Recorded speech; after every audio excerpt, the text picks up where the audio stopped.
அப்போ நம்முடைய தேவன் பெரியவராக இருக்கிறார், அவர் வல்லவராக இருக்கிறார், அவர் மகத்தான காரியங்களை செய்கிறார்.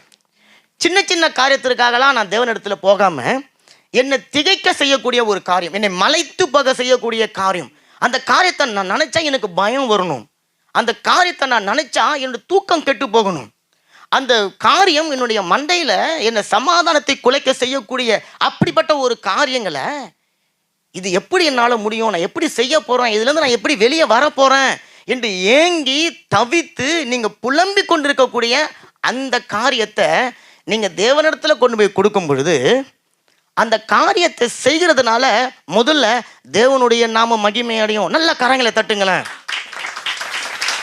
என்னால் முடியவே முடியாது, இது நடக்கவே நடக்காது, இது கூடவே கூடாதுன்னு சொல்லுகிற ஒரு காரியத்தை நான் தேவனிடத்தில் கொடுக்கும் பொழுது அந்த காரியத்தை தேவன் எடுத்து அது நடக்கும்படிக்கு செய்து அவருடைய நாமத்தை கனம் பண்ணுகிறதுல நம்ம எல்லாரும் விடுவோம். அவர் ரொம்ப அக்கறை உள்ளவராக அவர் இருக்கிறார். இந்த காரியம் திக்குமுக்காட செய்தணும், எதிர்காலம் நினைக்கணும், ஐயோ ஆண்டவரே நான் என்ன செய்ய போகிறேன் இந்த மாதத்தில், என்னோட பிரச்சனை இவ்வளோ பெருசாக இருக்குது, இவ்வளோ போராட்டமாக இருக்குது, நான் இவ்வளோ பாடுகளோடு இருக்கிறேன், இந்த எதிர்காலத்தை நினைக்கும் போது எனக்கு அப்படியே இருதயம் படமடுக்குது சொல்லுவீங்களே. நீங்கள் ஒரு சூழ்நிலையில் மத்தியில் சொல்கிறீங்களே, இருதயத்தை அப்படியே யாரோ ஏறி மிதித்து அதை அப்படியே நசுக்கி போடுற ஒரு சூழ்நிலை இருக்குதுன்னு நம்ம சொல்லுவோம் இல்லைங்களா?